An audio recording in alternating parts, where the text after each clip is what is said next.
Hey nerds, what's up? Today it's my top books of 2020. See you after the jump.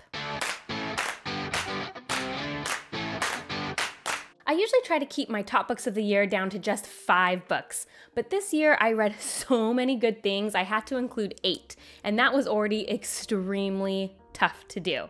But without further ado, and in no particular order, here are my top 8 books of 2020. I want to start with The 10,000 Doors of January by Alix E. Harrow. Now, I already made a video about this book, so if you want a lot of details, you can go watch that.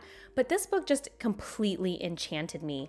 I fell in love with the prose, with the story, with the idea of Narnia with a twist, and I just was blown away that this was a debut novel. And in fact, it blew me away so much that I immediately started following the author, and I've already read the second book she's published, and I'm very much looking forward to the other books she has in the works. Now, this book is interesting because it's definitely fantasy, but it had more of a magical realism quality to me because of the way that it focused intensely on characters and their development and character growth.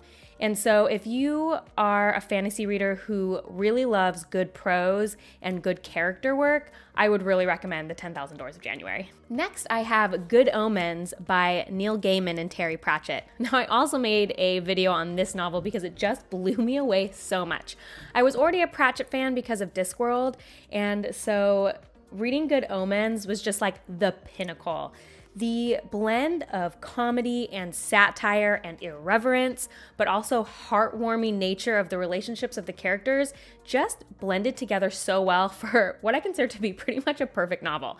It kept me entertained from beginning to end, and I fell so in love with the characters. In fact, Crowley and Aziraphale from this novel made the top of my top 5 famous fantasy duos in fantasy, because they just work together so well, and I liked the character development. And I feel like a lot of times in humorous books, you don't get that character development necessarily, or those relationships. And so Good Omens was just amazing all around. If you are a fantasy reader and you have not read this yet, please, please, please check it out, especially if you like Gaiman or Pratchett, because I feel like this is a really great blend of both of their styles into a single book. Next is The Martian by Andy Weir. Now, this is totally a popcorn sci-fi read where it's just really fast-paced and just you can't put it down. I think I read it in 1 or 2 days because I just loved it so much. Apparently, this book got really famous because the science is really well done in it.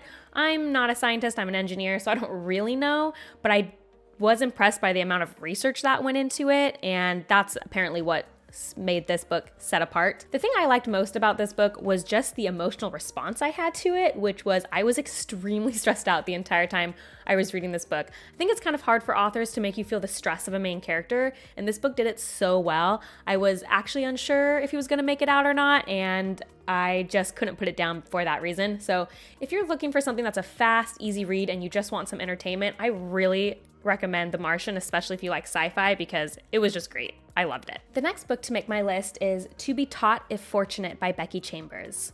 This is actually a novella that I picked up randomly. I had never read any Becky Chambers, and I picked it up because I thought that the description of the book sounded so interesting, and it seriously blew me away. I am shocked that she got so much in so few pages. This gave me the emotional range of a full novel in such a short period of time, which I think is just so impressive. I felt deeply connected to the characters, even though we barely had time with them compared to most sci-fi or fantasy. And I was very interested at how Chambers was able to make very compelling statements about life without feeling forced or kind of hitting you over the head with it, which is kind of how I felt a lot recently about some of the statement books I've read. And she also managed to make me feel very invested in the world and feel what the characters were feeling. In fact, at one point I actually gasped out loud, which is very difficult to do. Usually our emotions are more internal when we're reading a book. So I was just really impressed with that. I like the take on what it would be like to leave Earth and the time differential between Earth and what you're doing in space would be a thing. And I haven't read a lot of books that explore that. I'm sure there are a lot that do, but I was just very compelled by this. And in fact, it made me go out and immediately buy her other novel, The Long Way to a Small Angry Planet, because that's how impressed I was. So if you like quiet, shorter reads that have a lot of character and world implications, I really recommend picking up to be taught if fortunate. And the best part is it's a great read for the end of the year because it's so short. So if you just kind of need that last book to get you through the year, I really, really recommend this one. I bet you couldn't tell which this one was in the thumbnail. To nobody's surprise, Rhythm of War by Brandon Sanderson. I feel like this one's a little cheating because before this year started, I already knew that this was going to be on my top books of 2020. It's not just because it's a Sanderson novel. I actually read Starsight this year and it didn't make my top 8, even though I loved it. But just the Stormlight Archive is just such a good series, and I just knew I knew I was going to love it. I think Rhythm of War stands out among the other Stormlight Archive series, though. I'm not quite sure where I'm putting it yet. I think I'm putting it above Oathbringer. But behind Words of Radiance, I don't know where it fits against Way of Kings. But the thing I loved most about this novel is that it focused more on individual relationships than kind of the big scale war at large, which is what the other books have focused a lot on, and which I really liked that, but it was nice to just get a little bit of a tonal shift. And what I think this book does the best is relationships between characters. I'm not going to give any spoilers, but I really liked Navani and Rabiniel's relationship. I know I said the name wrong, I'm sorry. I really liked that development. I liked that Kaladin and Navani had more interaction, which we just really haven't seen before. And I was equally invested in all 3 main storylines, which rarely happens in Stormlight Archive. There's usually one storyline that I'm vastly more interested in. So overall, this was an amazing read. And if you haven't started the Stormlight Archive yet, what are you waiting for? It's such a good book. Now I'm going to move on to some non-fantasy and non-sci-fi books that I really enjoyed this year. So if you're interested in exploring another genre, stick around. The first book I'm going to talk about is Radium Girls by Kate Moore, which is a story about women in the early 20th century who used to paint watches with radium before they knew it could kill you and was radioactive. And it's a very dark and heartbreaking story about what these women went through and the fight they went through to try and get justice for what happened to them. I was so inspired by this book. It was inspiring to read about women who had to keep fighting and fighting and fighting as they died, and the people who took up their cause when it was very unpopular to take it up. And it also raised a lot of questions for me about, do we even protect our workers now? Like, it's one thing to look at this and be like, oh, that was a long time ago. But the author has kind of this afterword at the end about some of the rights that are very recent that are coming to our workers and our employees, and safety, and whose responsibility is it. I actually think this would make a great book club read if you're in a book club, because I think there's a lot to discuss about how far have we come and what are we doing to protect people from things that we don't really know a lot about. So I highly recommend it. It's a very good novel.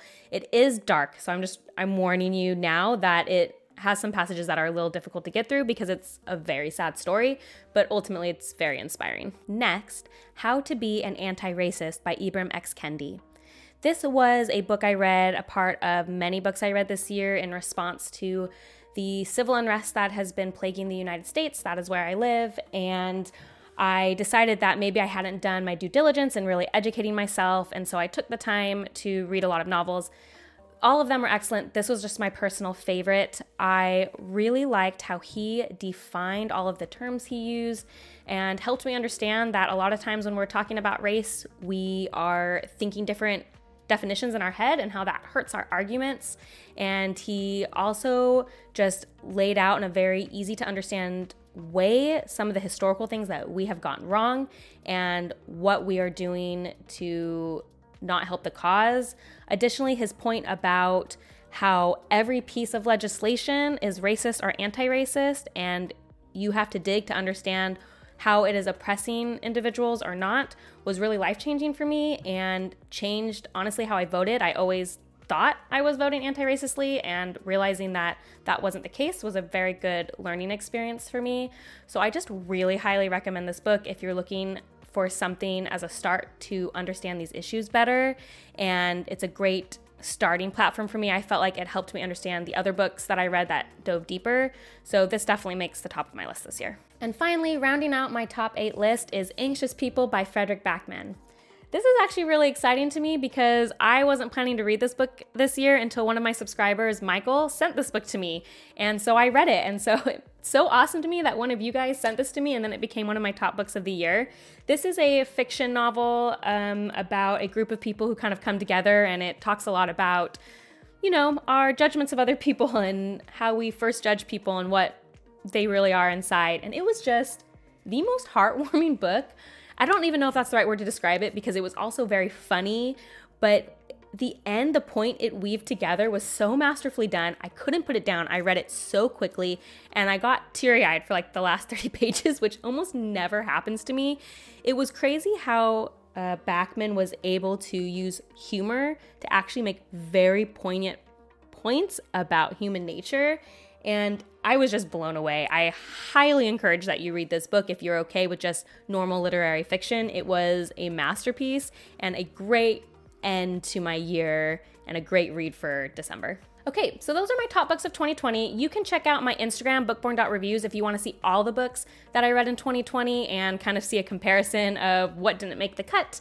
I also want to thank someone who's called my 1,000th subscriber for sending me 2 books, which are over here.